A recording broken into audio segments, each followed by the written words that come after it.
Dari Gedung Ditjen Bina Pemerintahan Desa Lantai 4 Jakarta. Mari kita saksikan Talk Show Bina Pemerintahan Desa. Pemerhati Desa, kembali bersama saya Rizky Hidayat pada program kesayangan kita Talk Show Bina Pemerintahan Desa di YouTube channel TV Bina Pemdes. Dan pada kesempatan kali ini kami sangat berbahagia karena kita akan berdiskusi tentang pengelolaan alokasi dana desa. Dan syukur alhamdulillah telah hadir bersama-sama dengan kita narasumber, beliau sebagai salah satu pejabat di lingkungan Ditjen Bina Pemdes. Kami ucapkan selamat pagi kepada Ibu Farida Kurnianingrum. Selamat pagi Mas Rizky. Semoga sehat selalu ya Bu. Alhamdulillah. Dan salam sehat juga untuk kita semua. Salam sehat buat kita semua. Baik pemerhati desa, sebelum kita lanjut kepada topik utama kita, jangan lupa untuk memberikan like dan share-nya agar dapat terus mengikuti perkembangan informasi di TV Bina Pemdes. Dan juga besar harapan kami kepada seluruh pemerhati desa agar dapat memberikan komentar serta saran membangunnya agar dapat kemudian kami berikan respon. Dan mungkin bagi komentar terbaik akan kami jadikan topik pada edisi-edisi berikutnya. Karena mohon izin Muka Subdit, tema dari TV Bina Pemdes adalah untuk kita semua dan juga kita semua dapat memberikan kontribusi sehingga TV Bina Pemdes dapat menjadi edukasi, inspirasi serta solusi bagi seluruh pemerhati desa. Baik pemerhati desa, sebelum kita masuk ke topik utama kita, marilah kita simak sejenak tayangan pengantar berikut ini. Pemerintah sejak tahun 2014 telah memberikan alokasi dana desa sebagai salah satu sumber pendapatan di desa. Penyaluran alokasi dana merupakan amanat Undang-Undang Nomor 6 Tahun 2014 tentang desa yang besarannya paling sedikit 10% dari dana perimbangan yang diterima kabupaten, kota dalam anggaran pendapatan dan belanja daerah setelah dikurangi dana alokasi khusus. Penghasilan tetap kepala desa dan perangkat desa dibiayai dari sumber pendapatan ini. Bagaimana pengelolaan alokasi dana desa yang baik sesuai peraturan undang-undang akan dibahas dalam talk show kali ini.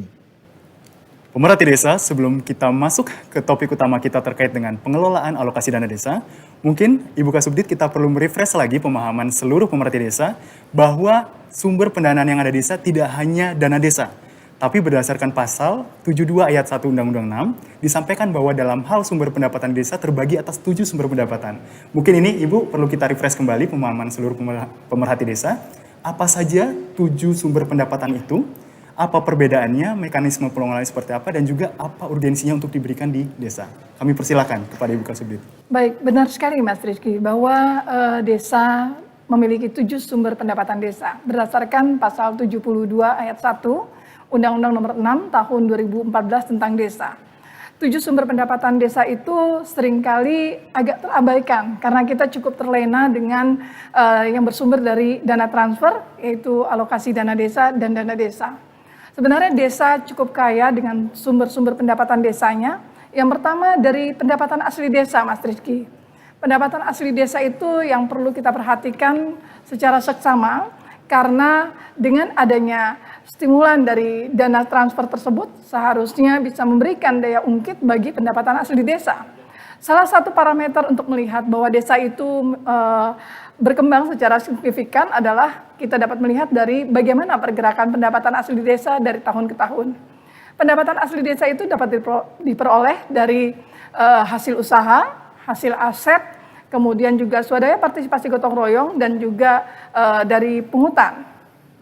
Hasil aset itu sendiri dapat diperoleh dari bagaimana desa memanfaatkan atas hasil aset-aset yang diolah sedemikian rupa dalam bentuk pemanfaatan aset, baik itu melalui pola kerjasama desa, kemudian juga dapat dengan pola bangun serah guna, kemudian guna serah bangun, juga mungkin juga dengan pola sewa. Nah kemudian hasil usaha. Nah ini cukup seksi sekali ini Mas Rizky sebenarnya. Mungkin perlu pembahasan lebih lanjut nanti ke depannya di sesi yang lain terkait dengan sumber dari BUMDesa. Karena setiap tahunnya kita selalu mengingatkan desa bagaimana melakukan penguatan terhadap BUMDesa, badan usaha milik desa.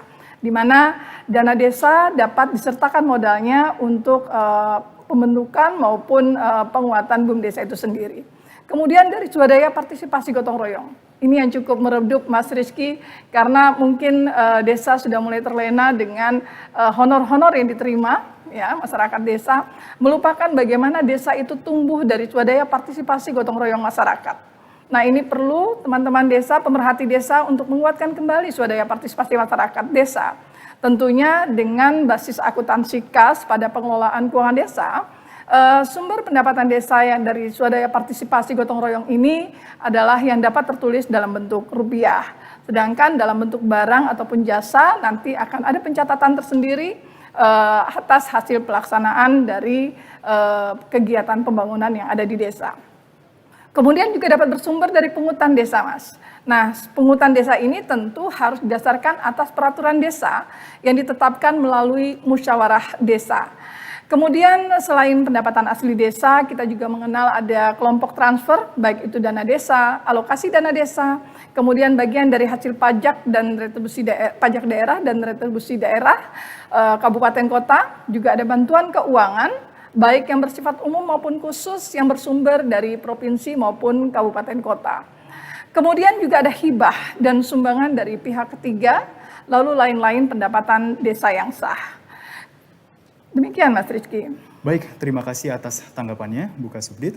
Adapun terkait dengan pola distribusi alokasi dana desa ini, sebagaimana penyampaian Undang-Undang Nomor 6 Tahun 2014 merupakan 10% dari dana perimbangan dari distribusi oleh kabupaten kota. Nah, apakah ada kemudian ketentuan terkait dengan sanksi apabila kabupaten tidak kemudian mendistribusikan ADD ini kepada desa-desa yang ada di wilayahnya? Baik Mas Rizky, jadi alokasi dana desa itu sebagaimana ketentuan yang sudah Mas Rizky sampaikan tadi, kabupaten kota memiliki tanggung jawab dan kewajibannya untuk menyalurkan sebesar paling sedikit 10% dari dana perimbangan yang diterima kabupaten kota pada APBD-nya untuk setelah dikurangi dana alokasi khusus. Nah, anggaran tersebut harus disalurkan kepada desa setiap tahunnya demikian. Kemudian bagi daerah kabupaten kota yang tidak mengalokasikan kewajibannya untuk alokasi dana desa tersebut tentu akan ada sanksinya Mas Rizky karena itu tertuang dalam undang-undang kemudian dikuatkan dengan peraturan Menteri Keuangan yang dikeluarkan terkait dengan pengelolaan dana transfer daerah dan desa. Sanksi yang akan diberikan ini tentu ada bisa berupa penundaan atau pemotongan sebesar alokasi dana desa yang seharusnya menjadi kewajiban kabupaten kota untuk menyalurkan ke desa. Baik, terima kasih Bu Kasubdit atas pandangan yang telah diberikan kepada seluruh pemerhati desa bahwa ternyata distribusi alokasi dana desa ini menjadi penting sebagai bagian dari kemudian bagaimana kita nantinya mensejahterakan kepala desa serta perangkatnya dan sebagainya. Baik, pemerhati desa, sebelum kita masuk kepada topik, ini masih banyak sekali topik-topik menarik yang akan kita diskusikan pada edisi kali ini untuk kemudian kita simpan dan akan kita lanjutkan setelah jeda yang berikut ini.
Baik, pemerhati desa, kita kembali lagi.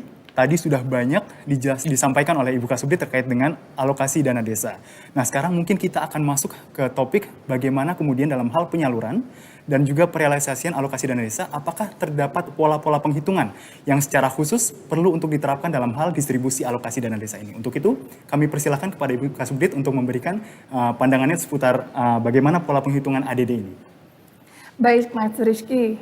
Jadi bagaimana kita menghitung agar ada ketepatan saat kita mengalokasikan alokasi dana desa tersebut. Pasal 96 ayat 3 sudah menegaskan bahwa saat kabupaten kota akan melakukan pembagian alokasi dana desa yang kepada desa, terlebih dahulu yang perlu menjadi perhatian khusus adalah bagaimana kabupaten kota dapat menghitung secara baik atas kebutuhan penghasilan tetap kepala desa dan perangkat desa. Sebenarnya Mas Rizky, dari sini pemerintah sudah memperhatikan atas bagaimana kesejahteraan perangkat itu atau aparat pemerintah desa itu diperhatikan. Jadi saat pemerintah kabupaten kota akan menghitungnya terlebih dahulu, lihat kebutuhan penghasilan tetap kepala desa dan perangkat desa seperti apa. Nah, tentunya saat kita melihat atas kebutuhan penghasilan tetap tersebut, ada peraturan pemerintah yang perlu kita perhatikan, yaitu PP 11 tahun 2019 atas perubahan kedua dari peraturan pemerintah nomor 43 tahun 2014 terkait dengan peraturan pelaksanaan Undang-Undang nomor 6 tahun 2014. Di mana filosofi yang terbangun di situ adalah pemenuhan penghasilan tetap setara dengan golongan 2A. Dari pengalokasian tersebut, atas hal yang perlu diperhatikan yaitu bagaimana dengan penghasilan yang harus diterima bagi kepala desa, sekretaris desa, juga perangkat desa lainnya. Di sini ada range-nya, Mas Rizky. Jadi bagaimana mulai kepala desa memperoleh penghasilannya. Nilainya kita berikan angka di situ adalah Rp2.426.640. Bahasa yang terbangun di situ ada pernyataan bahwa itu paling sedikit di situ. Artinya bisa lebih dari itu, Mas Rizky. Nah, jadi teman-teman desa yang tadinya memiliki penghasilan tetap di bawah itu tentu akan senang sekali. Dan tidak perlu khawatir bagi desa-desa yang penghasilannya kepala desa sudah di atas dari itu. Nggak perlu khawatir. Kenapa? Karena nilai ini adalah nilai paling sedikit. Artinya bisa lebih dari itu. Demikian halnya juga dengan sekretaris desa, Mas Rizky. Alokasi yang dinyatakan di situ adalah paling sedikit Rp2.224.420. Sehingga kalaupun lebih dari itu silahkan. Lalu ada pemikiran teman-teman kepala desa, wah range-nya dekat sekali ya antara kepala desa dan sekretaris desa. Tentu tidak demikian.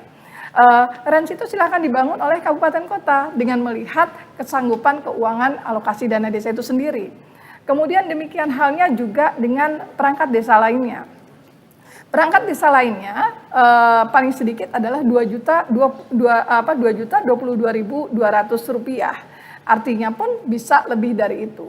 Jadi bayangkan Mas Rizky, sebelum adanya undang-undang desa, ya, sebelum ditetapkannya PP 11 2019, cukup banyak variasi sekali yang muncul atas pendapatan dari para kepala desa dan perangkat desa tersebut. Mereka ada yang sangat rendah sekali dan mungkin ada yang sudah di atas nilai yang sudah ditetapkan pada PP 11 2019. Setiap hari mereka bekerja melayani masyarakat desa, bahkan mungkin 24 jam, lebih luas waktu kerja ini dibandingkan kita.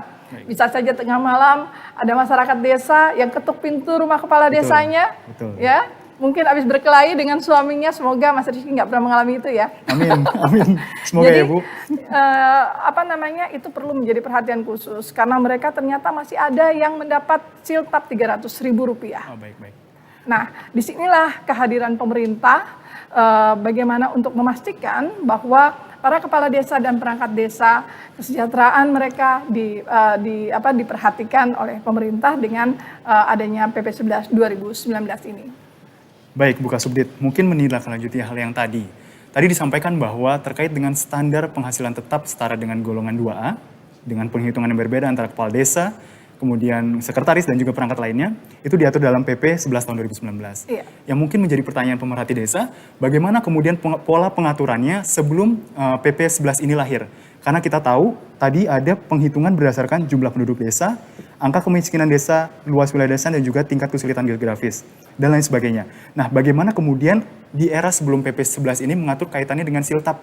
Pastinya akan berbeda-beda setiap desanya seperti itu. Iya. Silakan. Sebenarnya sebelum adanya PP 11 2019, bahasan mengenai hal tersebut kan sudah terbangun di PP 47 dan ini tidak dirubah, khusus pasal 96 ayat 3 tidak dirubah. Nah, tentunya saat mereka mengalokasikan kepada desa masing-masing, hal ini yang terkadang kurang diperhatikan adalah di poin A. mengenai kebutuhan penghasilan tetap kepala desa dan perangkat desa. Tentunya pemerintah daerah juga harus mempertimbangkan bahwa tidak hanya siltap yang harus dipenuhi, banyak agenda di desa yang harus dipenuhi. Karena dana desa terfokus memprioritaskan pada bidang pembangunan desa dan pemberdayaan masyarakat desa. Bagaimana dengan bidang penyelenggaraan pemerintahan desa? Bagaimana juga dengan pembinaan kemasyarakatan desa? Artinya ADD ini tidak hanya untuk siltap, ADD ini untuk beberapa agenda yang cukup banyak dibutuhkan oleh desa. Tentunya akan terfokus bila mana visi misi dan RKP desa itu terbentuk. Jadi dari sisi pembagian yang dilakukan sebelum adanya PP 11 2019 tetap sama dengan memperhatikan dua hal itu, baik kebutuhan atas penghasilan tetap, kemudian kondisi jumlah penduduk, angka kemiskinan, luas wilayah, kemudian tingkat kesulitan geografis. Hanya saja di PP 11 ini ingin memastikan bahwa kesetaraan dengan gaji golongan 2A itu dapat diperhatikan oleh pemerintah kabupaten kota saat akan mengalokasikan dan menyalurkan alokasi dana desa tersebut. Baik, terima kasih Bu Kasubdit. Pemerhati desa, tadi kita sudah dengar sedikit banyak terkait dengan apa itu ADD dan bagaimana pola penghitungan ADD dan juga apa saja sanksi yang diberikan kepada kabupaten apabila kabupaten tidak kemudian mendistribusikan ADD kepada desa. Baik, kita simpan Ibu Kasubdit sebelum kita melanjutkan, kita jeda sejenak.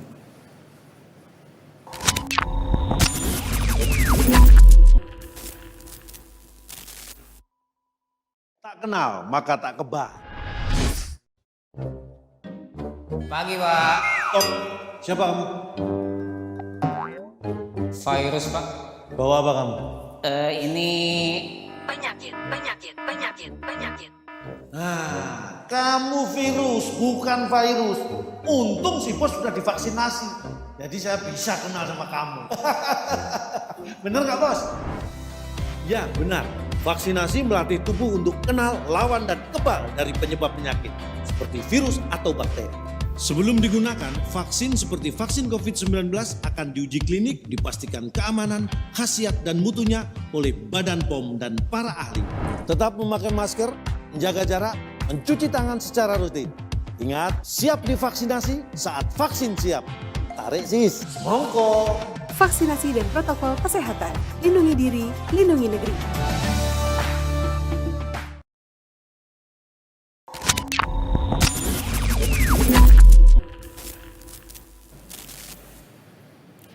Pemerhati desa, kita kembali lagi pada program talk show Bina Pemerintahan Desa, masih dengan topik pengelolaan alokasi dana desa. Baik, Bu Kasubdit, berbicara tentang alokasi dana desa, maka tidak terlepas dengan kewenangan yang ada di desa itu sendiri, yang salah satunya adalah pembelanjaan di desa. Mungkin bisa disampaikan sedikit banyak terkait dengan belanja di desa itu seperti apa, dan mungkin bagaimana pengelolaan yang bisa dilakukan di tingkat desa. Silakan. Baik, Mas Rizky. Jadi dalam hal belanja desa, berdasarkan Pasal 100 PP 11 2019, di situ ada perubahan ya dari pengaturan yang ada pada PP 47 2015. Jadi untuk pasal 100 ini tetap dari sisi proporsi sama 70%, 30%. Nah 30% ini yang berbeda pengalokasiannya. Yang awalnya untuk 30% termasuk di dalamnya ada biaya operasional pemerintahan desa, ada insentif RT RW, juga jaminan kesehatan. Sekarang tidak, dia berpindah di proporsi 70%.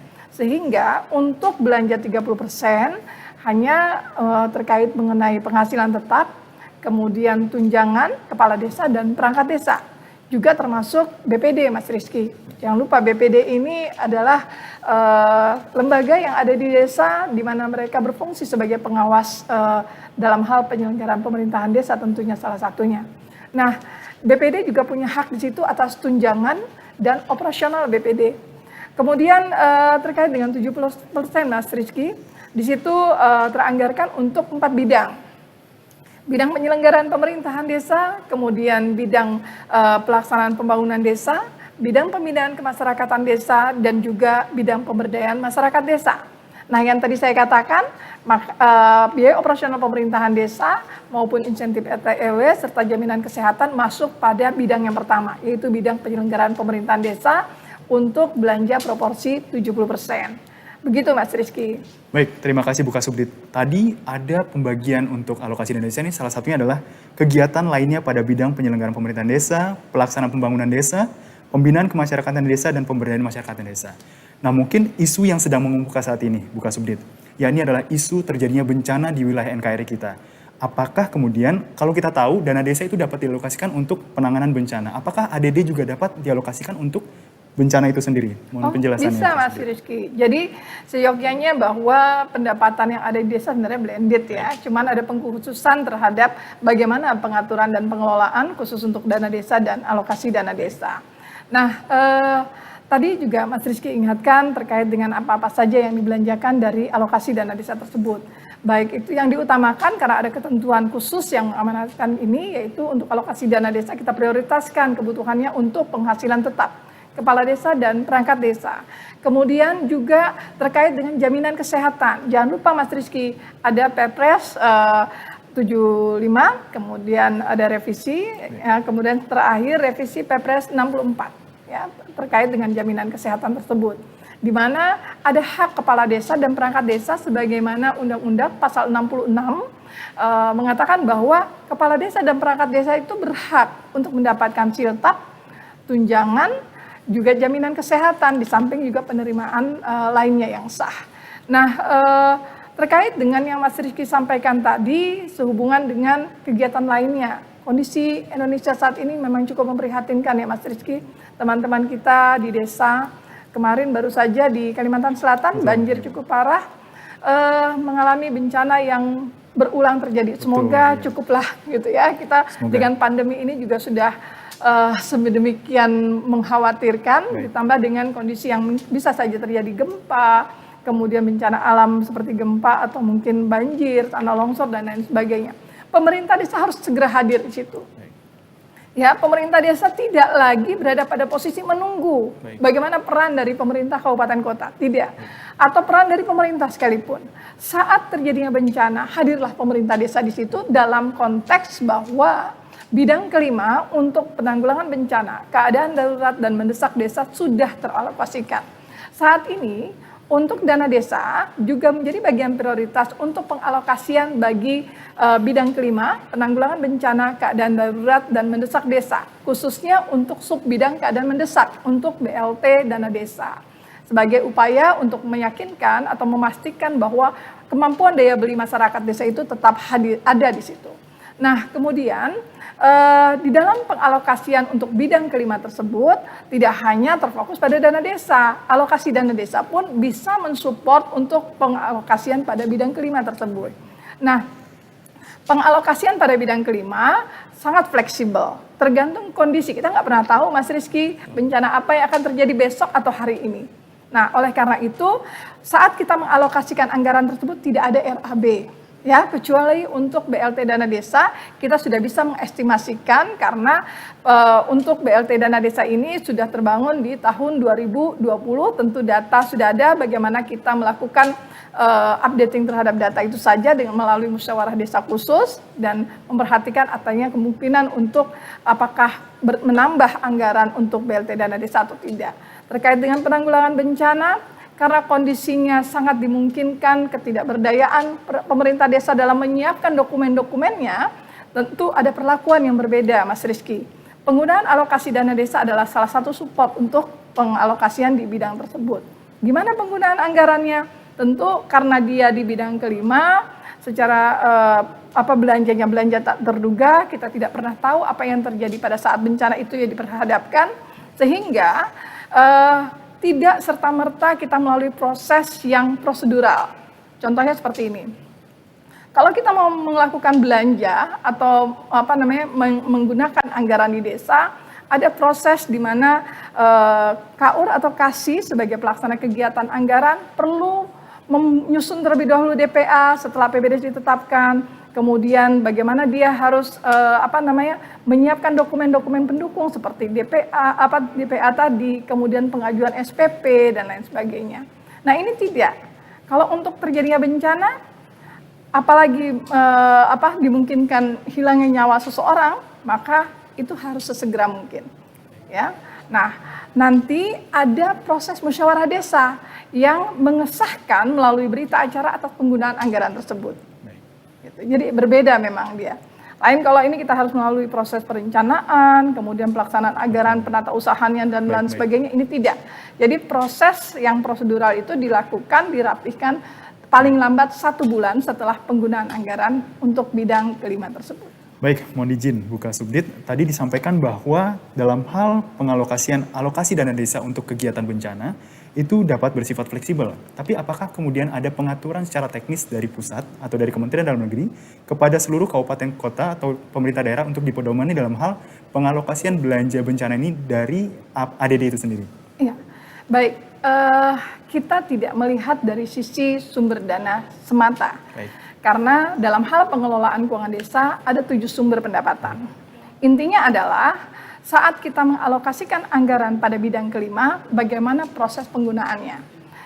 Kami Kementerian Dalam Negeri telah mengeluarkan surat sebagai tindak lanjut atas diterbitkannya Permendagri 20 tahun 2018 terkait mengenai petunjuk teknis pelaksanaannya. Ya, salah satunya terkait dengan bidang kelima. Kemudian pada kondisi kita diperhadapkan pada masa pandemi COVID-19 di tahun 2020, pertanggal 3 April kita pun mengeluarkan surat edaran Menteri Dalam Negeri. Bagaimana melakukan refocusing kegiatan dan anggaran, mensupport untuk belanja pada bidang kelima, yaitu belanja tak terduga tersebut. Bagaimana proses refocusingnya, bahkan sampai belanjanya, dan mempertanggungjawabkan uangnya, termasuk juga untuk melaporkan atas hasil penggunaan anggaran. Baik, terima kasih atas pandangannya Buka Subdit. Mungkin sebelum kita masuk ke segmen berikutnya, ada satu hal yang ingin saya tanyakan Buka Subdit terkait dengan jaminan kesehatan kepala desa dan perangkat desa. Bagaimana kemudian Siltap ini kemudian dapat mengakomodir jaminan kesehatan kepala desa dan perangkat desa? Siltap bukan bersifat mengakomodir sebenarnya terhadap jaminan kesehatan. Tetapi untuk jaminan kesehatan kepala desa dan perangkat desa, tadi saya sudah sampaikan ada regulasi sebagai rujukan payung hukumnya. Yang kemudian ditindaklanjuti untuk implementasinya dengan Permendagri 119 tahun 2019. Bagaimana proses melakukan pemotongan, penyetoran. Karena untuk jaminan kesehatan memang cukup berbeda. Untuk alokasi dana desa, ada anggaran yang sudah terbangun, ya sudah ditetapkan melalui perkada atau peraturan kepala daerah, bupati dan wali kota, sebesar berapa desa itu diberikan, ya alokasi yang dialokasikan. Namun untuk jaminan kesehatan tentu berpengaruh terhadap alokasi dana desa yang diterima. Kenapa? Karena untuk jaminan kesehatan kita mengenal pola intercept. Jadi alokasi dana desa yang seharusnya diserahkan kepada desa, disalurkan kepada desa, misalnya Desa Sukamaju, dia berhak atas alokasi dana desa sebesar 100 juta misalnya. Ada ketentuan jaminan kesehatan yaitu 4% bagi pemberi kerja dan 1% bagi penerima manfaat. Karena undang-undang ya pasal 66 di mana itu adalah menjadi hak kepala desa dan perangkat desa, maka perhitungannya dengan memperhatikan Perpres maupun Permendagri 119, maka 4% itu adalah menjadi tanggung jawab APBD, ya bersumber dari APBD. Kemudian yang 1% itu menjadi teralokasikan bersumber dari alokasi dana desa. Kalau alokasi dana desa nggak cukup, maka dari sumber lainnya. Untuk memastikan bahwa kepala desa dan perangkat desa terjamin atas hak jaminan kesehatannya, maka kita menggunakan pola intercept. Jadi sebelum ADD itu disalurkan kepada desa, uangnya sudah dipotong di awal, ya. Sehingga saat kita membangunnya di dalam APB desa, nilai yang dialokasikan atas ADD tetap ternilai sebagaimana perkada berbunyi. Namun untuk realisasinya disesuaikan karena kita berbasis akuntansi kas, disesuaikan dengan nilai realisasi atas uang yang diterima. Lalu nanti ada perlakuan terhadap bagaimana untuk pencatatan alokasi catatan atas laporan keuangannya, di mana di situ akan memperjelas bahwa pemotongan itu sudah terjadi dengan sebagai akibat dari adanya berita acara kerjasama antara pemerintah kabupaten kota dengan BPJS Kesehatan, ya, kemudian itu sebagai bahan dokumen untuk dilampirkan pada catatan atas laporan keuangan tersebut. Demikian Mas Rizky. Baik, Buka Subdit, menarik. Jadi Mas Rizky, uang yang terpotong itu murni untuk jaminan kesehatan. Baik. Ya, yang disalurkan memang berkurang, tetapi clear bahwa itu untuk jaminan kesehatan. Jadi tidak ada pandangan bahwa pemerintah daerah kabupaten kota memberikan ADD-nya nggak sesuai, tidak. Tetapi karena memang ada ketentuan lain, terkait dengan jaminan kesehatan sehingga ADD yang diterima oleh desa akan berkurang sebagaimana kewajiban desa terhadap jaminan kesehatan kepala desa dan perangkat desanya. Baik, semakin menarik Buka Subdit topik kita pada edisi kali ini. Mungkin sudah banyak catatan-catatan dari pemerhati desa terkait dengan topik kita pada hari ini, tapi sebelum kita lanjut kepada topik kita berikutnya, kita simak jeda berikut ini.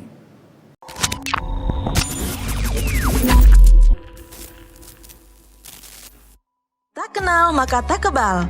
Vaksinasi, cara aman melatih tubuh untuk kenal, lawan, dan kebal dari penyebab penyakit seperti virus atau bakteri. Ada berbagai jenis vaksin, dan proses pengembangan vaksin diawasi dengan ketat melalui tahapan uji praklinis dan klinis secara lengkap, sehingga vaksin yang dihasilkan aman dan efektif. Setelah vaksin masuk ke dalam tubuh dapat membentuk sel memori untuk mengenali virus, dan menghasilkan antibodi untuk melawan virus. Selain itu, tubuh dapat mengingat dan melawan jika terpapar virus yang sama. Vaksinasi tak hanya lindungi diri sendiri, tapi juga bisa cegah penyebaran dan penularan virus jika mayoritas masyarakat sudah divaksinasi. Sehingga dapat melindungi mereka yang belum bisa divaksinasi, seperti bayi, anak-anak, lansia, atau orang dengan penyakit tertentu.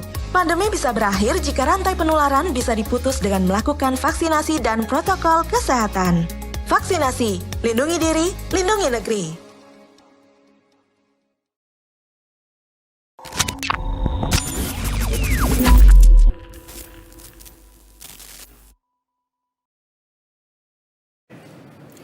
Pemerhati desa, semakin menarik pembahasan kita pada edisi kali ini. Sekarang mungkin kita akan berbicara kepada Buka Subdit terkait dengan belanja desa tadi sebagaimana diamanatkan, ditetapkan dalam APBDes. Salah satunya 30%-nya adalah untuk siltap. Nah, kemudian yang ingin mungkin pemerhati desa tanyakan juga, selain mendapatkan siltap, kepala desa, perangkat serta perangkat lainnya mendapatkan apa saja, Bu, selain siltap? Baik, Mas Rizky. Jadi kepala desa dan perangkat desa untuk pasal 66 Undang-Undang jelas bahwa ada beberapa hal yang menjadi haknya kepala desa dan perangkat desa. Yang pertama tadi siltap, penghasilan tetap. Juga ada namanya tunjangan. Tunjangan itu bisa saja tunjangan kedudukan, kemudian bisa dimungkinkankah dengan tunjangan hari raya misalnya. Masa kita aja dapat tunjangan hari raya ya? Kemudian bisa juga dengan siltap ke-13. Tapi tentu itu tetap harus memperhatikan kesanggupan dari anggaran yang dikelola di desa. Nah, itu juga tentunya sebagai akibat dari berhasil tidaknya desa mengelola anggarannya sehingga PADS-nya semakin meningkat. Sehingga tunjangan-tunjangan lainnya itu bisa terpenuhi. Termasuk juga BPD. BPD juga berhak untuk mendapatkan tunjangan. Besaran tunjangan ya tentu bagaimana kinerja BPD melihat, mencermati atas suatu proses dari penyusunan perencanaan, dokumen perencanaan pembangunan, bagaimana APBDes-nya, pelaksanaannya, kemudian bagaimana pelaporannya sebagai bentuk dari menjaga agar keuangan yang dikelola ini transparan dan akuntabel. Nah, selain tunjangan bagi kepala desa perangkat dan juga untuk tunjangan tadi juga ada untuk ini Mas Rizky, diterima dari penerimaan lain yang sah. Jadi penerimaan lain yang sah itu kecenderungannya memang banyak terjadi di daerah Jawa, ya seputaran Jawa masih mengelola tanah bengkok.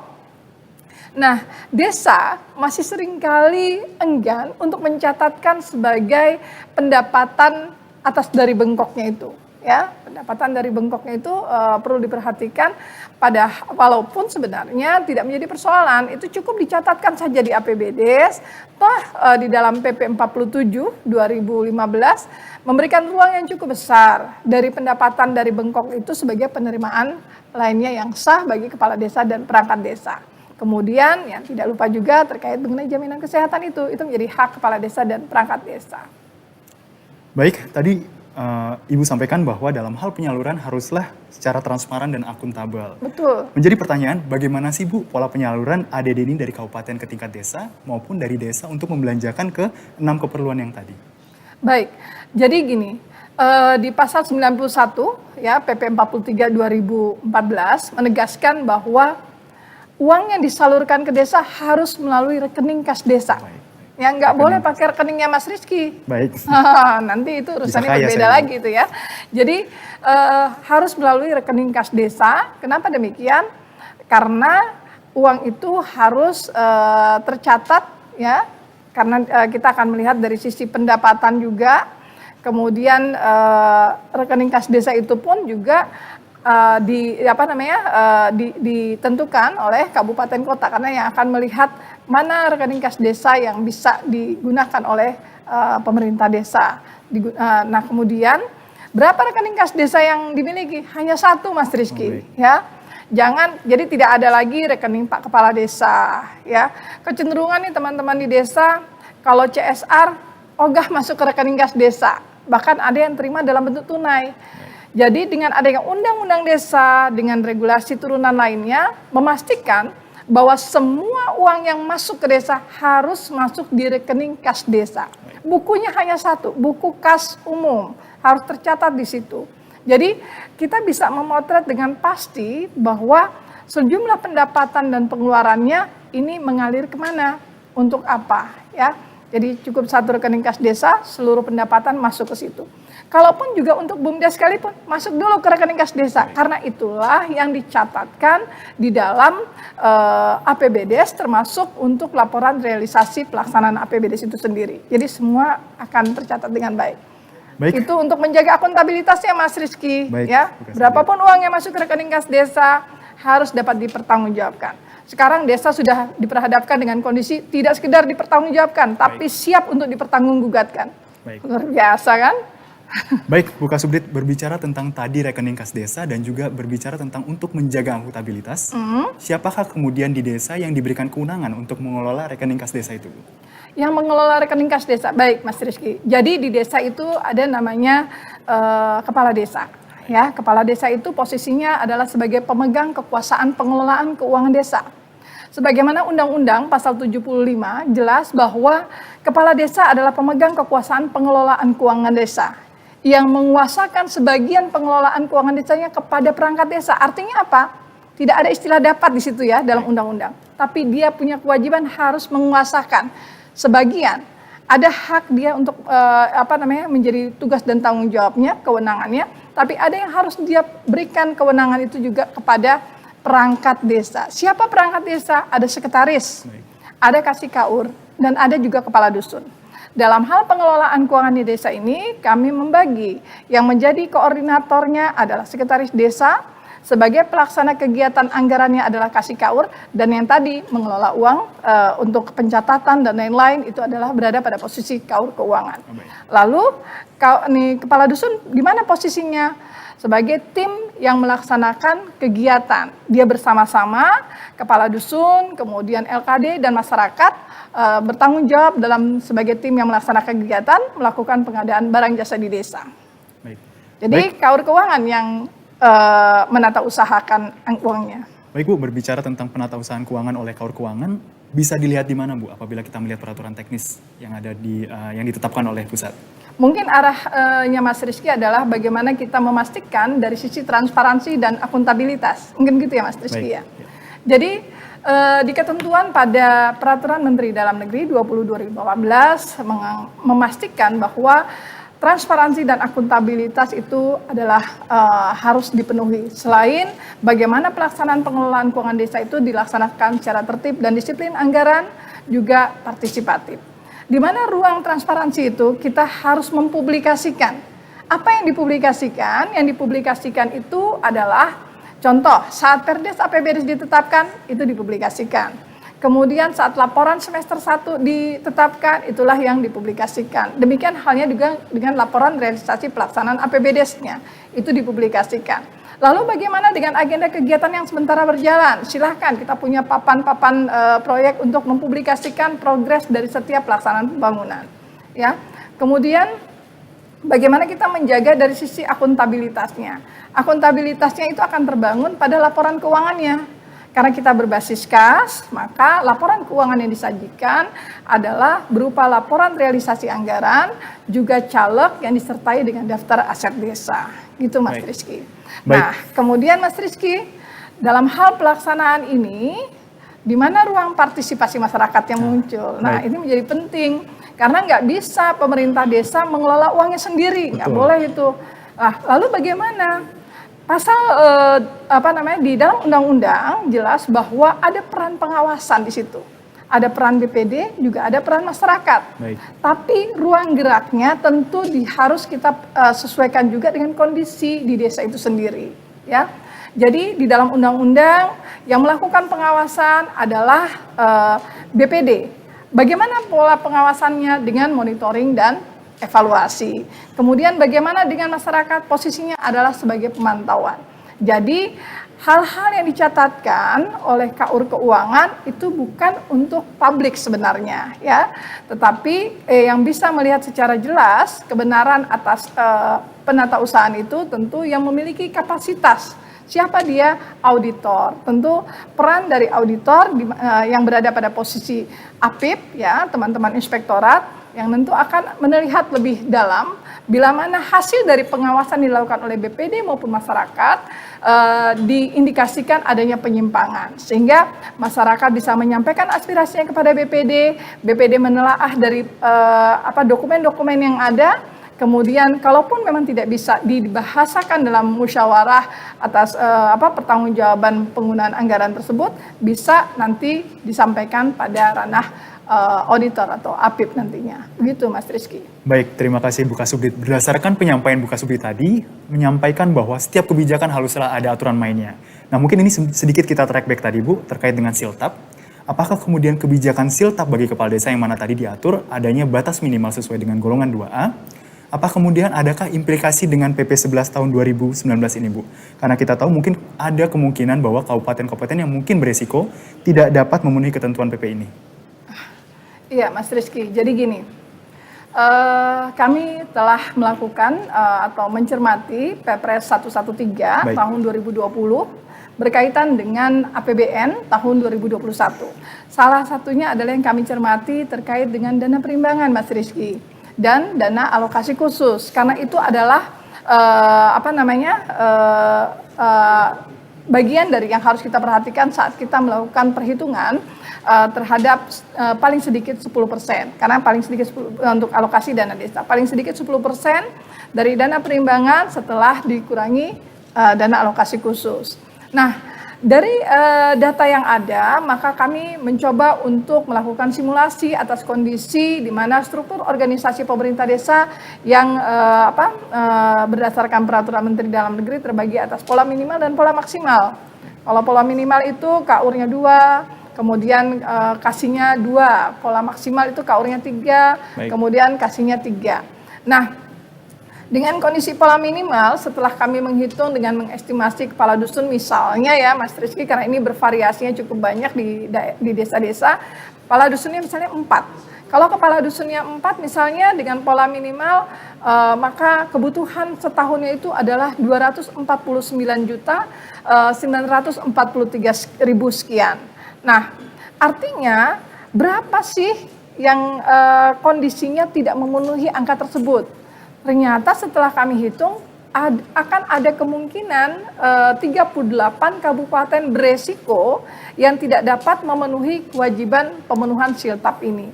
Kemudian kalau kita gunakan pola maksimal, maka kebutuhannya sebesar 298.476.000 sekian per tahunnya desa harus siapkan untuk siltapnya. Ternyata setelah kami hitung kemungkinan ada sekitar 70 kabupaten kota. Artinya antara range 38 sampai dengan 70 kabupaten kota dimungkinkan akan kesulitan untuk mengalokasikan dana desa untuk kebutuhan siltap saja, belum yang lainnya. Dan berarti ini perlu adanya pembahasan secara mendalam ya Bu ya, terkait dengan bagaimana kabupaten, kota yang kira-kira berisiko tidak dapat memenuhi PP 11 ini. Iya. Baik pemerhati desa, sedikit banyak kita sudah mengulas kaitannya dengan hal-hal yang secara umum maupun teknis terkait dengan alokasi dana desa ini.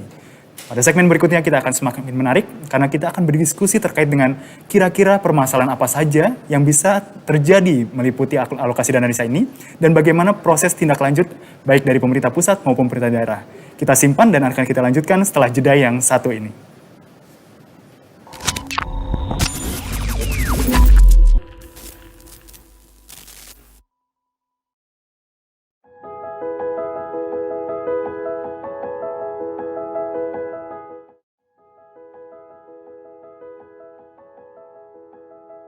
Pada masa pandemi ini saya kira salah satu upaya untuk memerangi dan menanggulangi pandemi adalah vaksin. Jadi saya kira program vaksin ini adalah menjadi harapan besar bagi kita semua, bukan hanya bagi petugas kesehatan. Jadi vaksin ini juga kita selain melindungi diri sendiri, juga melindungi keluarga dan masyarakat. Ini yang penting.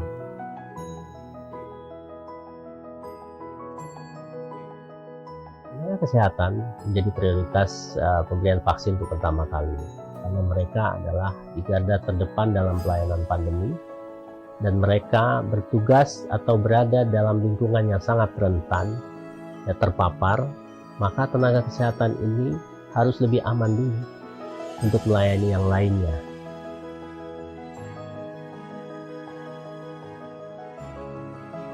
Kami PPNI sangat mendukung program vaksin oleh pemerintah ini, karena saya kira sebagai tenaga kesehatan kita belajar ilmu kesehatan, ya. Semester pertama itu adalah bagaimana konsep masuknya penyakit. Itu yang harus kita pahami sebagai tenaga kesehatan, sehingga tidak perlu ada keraguan lagi tentang vaksin ini. Vaksin ini bagi kita tenaga kesehatan bukan cuma untuk melindungi diri kita, ya, tetapi pada saat kita melakukan pelayanan juga melindungi pasien kita, dan juga pada saat kita pulang ke rumah melindungi keluarga kita, dan di lingkungan kita melindungi masyarakat sekitarnya.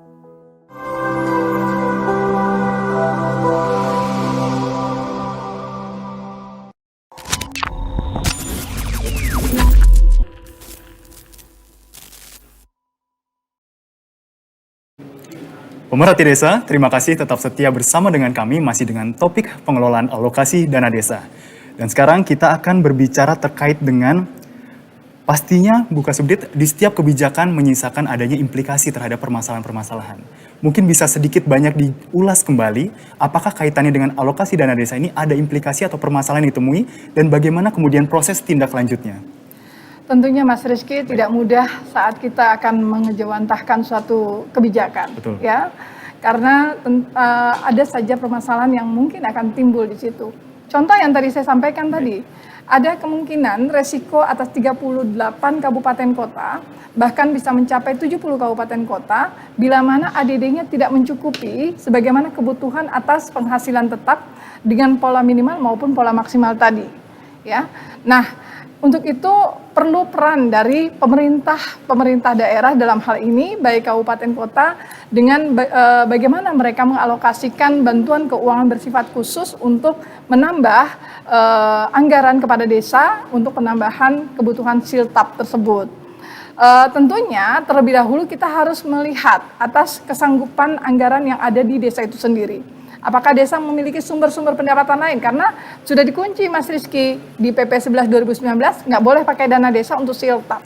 Jadi desa harus memotret ataupun kabupaten kota harus memotret kondisi desa punya nggak anggaran selain dari ADD di desa. Kalau tidak ada, maka kabupaten kota perlu menyiapkan bantuan khusus untuk hal tersebut. Tentu dilihat lagi kesanggupan dari kabupaten kota tersebut. Kalau toh memang sama-sama tidak memungkinkan, maka tentu kabupaten kota akan melakukan suatu kebijakan atas pengkondisian atas siltap tersebut untuk tidak atau belum memenuhi kewajiban sebagaimana PP 11 2019. Jadi harapan kami di sini peran pemerintah, kabupaten kota dan provinsi dalam mengalokasikan bantuan keuangan bersifat khusus kepada desa dalam hal pemenuhan siltap. Baik, terima kasih Bu Kasubdit. Berarti dapat disimpulkan, apabila siltap tidak dapat dipenuhi melalui ADD, dapat menggunakan sumber pendapatan desa yang lain kecuali dana desa, begitu ya Bu? Iya. Baik, namun apabila kita menilik kembali Bu, terkait dengan ADD ini merupakan distribusi yang kemudian secara 30% dialokasikan dari pemerintah kabupaten. Apabila kemudian kabupaten kemudian memprioritaskan penggunaan ini untuk siltap, atau untuk kemudian ADD dicukupkan untuk siltap, bagaimana apabila pemenuhan kebutuhan anggarannya tidak dapat terpenuhi Bu, karena prioritasnya adalah kepada siltap? Iya, baik. Jadi tadi kalau saya katakan ADD itu tidak cukup untuk siltap, maka perlu daya dukung dari kabupaten kota maupun provinsi, termasuk juga pendanaan dari sumber pendapatan lain. Nah, sekarang ADD cukup untuk siltap. Namun kecukupan untuk siltap hanya sebatas siltap saja. Lalu bagaimana dengan kegiatan lainnya? Tentu akan berpengaruh. Karena namanya pelaksanaan penyelenggaraan pemerintahan harus tetap berjalan. Oleh karena itu penggunaan anggarannya bisa juga bersumber dari tadi kita mengharapkan dari bantuan khusus juga dengan sumber dari dana desa. Boleh nggak dana desa untuk misalnya biaya operasional pemerintahan desa? Boleh nggak untuk insentif RT RW?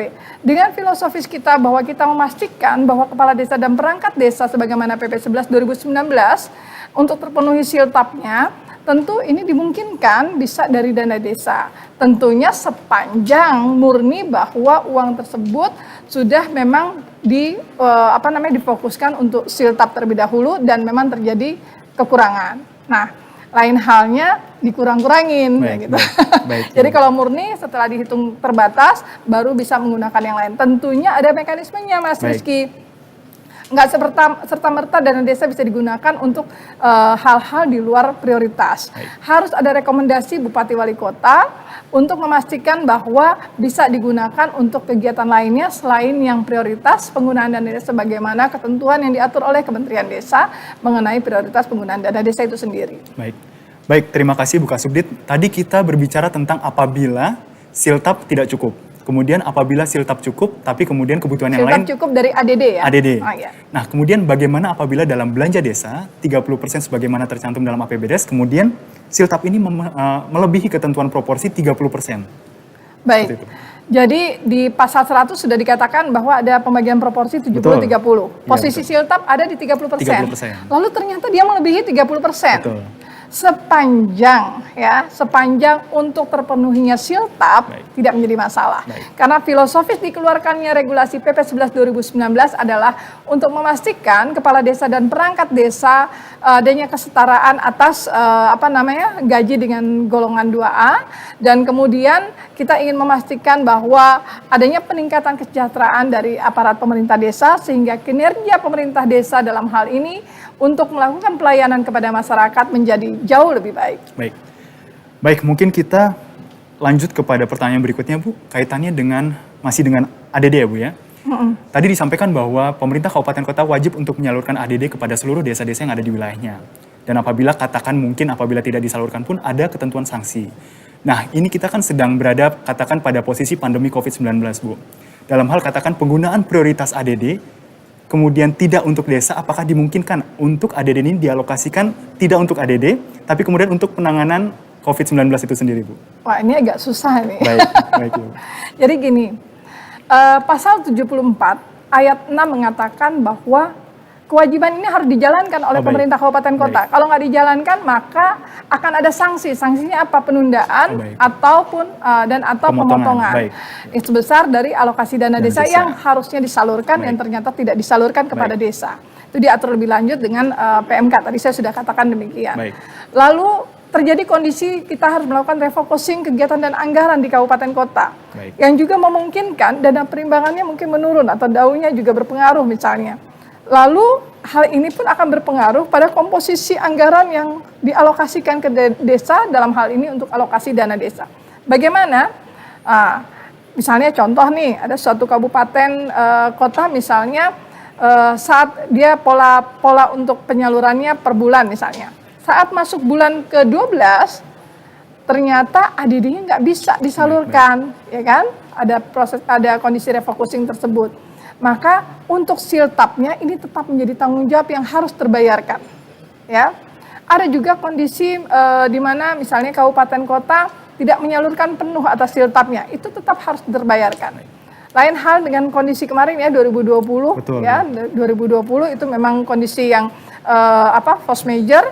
Nah, hal yang menjadi hak tetap menjadi kewajiban untuk disalurkan. Dalam hal ini maka kabupaten kota dapat mengintervensi atas kode rekening 439 4.3.9.90 sampai 99 untuk melakukan penyaluran lagi terhadap ADD yang belum terbayarkan. Jadi kita bisa intervensi untuk kode rekening tersebut atas ADD yang belum terbayarkan. Baik, terima kasih Bu Kasubdit. Sekarang mungkin kita berlanjut ya Bu, kaitannya dengan ADD ini, masih terkait dengan ADD. Namun kemudian yang ingin menjadi pertanyaan, mungkin pemerhati desa juga yang menanyakan, bagaimana kemudian kita ketahui bahwa di provinsi, kabupaten, serta kota di seluruh Indonesia memiliki jumlah desa yang beragam. Iya.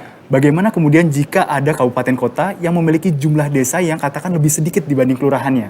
Apakah kemudian pada saat nanti ADD atau pola yang lainnya, adakah semacam mungkin kecemburuan dari kelurahan kepada desa, kok desa tetap lebih besar padahal desanya jumlahnya sedikit? Mungkin ada pengalaman seperti itu, Bu? Ya, betul. Baik. Ada rasa ketidakpuasan dari kelurahan ya, Baik. karena merasa bahwa wah alokasi untuk desa kok lebih besar, padahal jumlah desanya hanya sedikit gitu. Itu kondisi itu sangat mungkin terjadi. Ada juga yang tadi berakibat pada ADD-nya nggak cukup untuk siltap, itu karena jumlah desanya banyak sekali. Contoh seperti di Aceh, ada banyak kabupaten yang ternyata kesulitan untuk hal tersebut karena dia harus membagi kuenya semakin banyak. Nah, yang kuenya dibagi dikit, dapatnya lebih banyak lagi. Tapi kelurahan ini bagaimana? Wah, Mas Rizky, ini perlu pembahasan lebih mendalam untuk hal ini. Karena ini masuk pada ranah kebijakan yang lebih besar ya. Kita perlu memperhatikan berbagai aspek, tidak hanya melihat atas proporsi yang tadi 10% itu, tetapi juga harus memperhatikan hal-hal lainnya. Di mana kita harus mengedepankan untuk desa melakukan percepatan pembangunannya. Jadi, atas kondisi tersebut, hitung-hitungannya mesti clear dulu nih.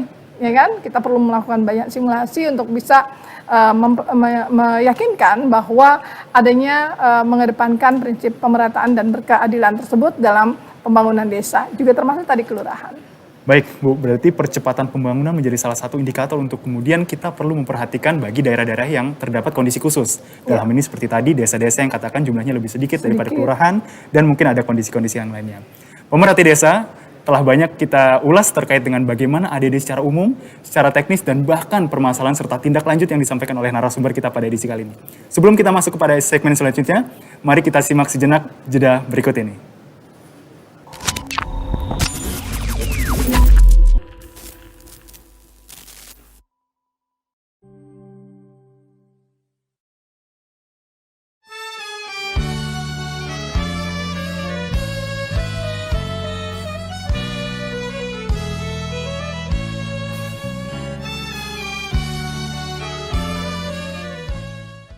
Kegiatan yang sedang kita ikuti saat ini adalah dalam rangka mendukung dan merealisasikan target Ibu Ketua Umum PPPKK dalam menegakkan protokol kesehatan secara benar. Saya sebagai Ketua Umum PKK sudah menginstruksikan kepada semua pengurus PKK di seluruh wilayah Indonesia, semua kader PKK untuk tidak henti-hentinya mengkampanyekan, mensosialisasikan protokol kesehatan ini kepada masyarakat. Walaupun mungkin tidak bisa mencapai yang seluas-luasnya, tapi di lingkungan terkecil kita harus terus-terusan tidak kendor, tidak boleh kita putus semangat menyuarakan kampanye protokol kesehatan.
Pemerhati desa, kita sudah tiba di penghujung acara, namun sebelum kita akhiri, marilah kita dengarkan secara seksama closing statement dari narasumber kita kaitannya dengan bagaimana alokasi dana desa ke depan. Kami persilakan.